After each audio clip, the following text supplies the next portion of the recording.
नया वित्तीय वर्ष शुरू होने वाला है। ज्यादा दूर नहीं और न ही लोकसभा चुनाव दूर हैं। ऐसे में यूपीए 2 सरकार के वोट ऑन अकाउंट में रियल एस्टेट इंडस्ट्री के खाते में कुछ खास नहीं आया। अब उसे इंतजार है चुनाव के बाद आने वाले पूरे बजट का, ताकि उसकी कुछ मांगें पूरी हो सकें।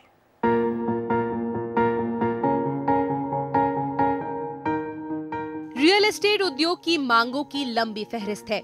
सबसे पहले रियल एस्टेट वाले चाहते हैं कि सरकार आयकर कानून के सेक्शन 43CA को बदले, जिसके तहत डेवलपर को सर्कल रेट से कम के सभी सौदों पर एक अनुमानित आमदनी की रकम देनी होगी। अगर कोई डेवलपर मकान बेचता है जिसकी सर्कल रेट के हिसाब से तय स्टैंप ड्यूटी बिक्री की रकम से ज्यादा है, तो सेक्शन 43CA के तहत स्टैंप ड्यूटी के आधार पर ही टैक्स जोड़ा जाएगा। यानी डेवलपर ने भले ही प्रॉपर्टी कम पैसों में बेची हो, लेकिन उसे आयकर ज्यादा देना पड़ेगा। इस कानून से उन सौदों पर भी असर पड़ा है जो कई साल पहले किए गए थे। Certain agreements or certain sale which happened in 2008-2009, but the agreements were registered today. कई ऐसे मामले हैं जहां बिक्री 2008-2009 में हुई, लेकिन करार की रजिस्ट्री अब हुई। दाम बढ़े हैं, इसलिए सर्कल रेट और जिस रेट पर सौदा हुआ था उसमें काफी अंतर है। Because of which again this provision is applicable, but on a very large scale basis, I think the price at which the developer is selling today is more or less more than the stamp duty value.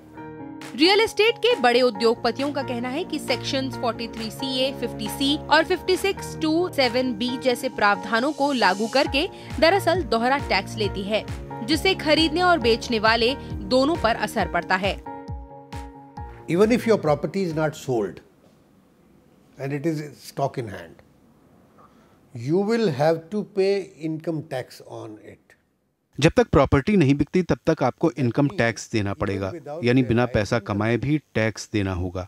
Property खरीदने वाला अगर बेचता है तो उसके पास जो पैसे आए और आपकी बुक में है, इसलिए खरीदार और बेचने वाले दोनों को टैक्स देना होगा। ये दोहरे टैक्स का मामला बनता है। Even then, the income which will accrue to him when he will sell it, and since it is in your books, so even he pays the tax, you pay the tax. So you're charging double tax on one factor. It's an extremely damaging provision.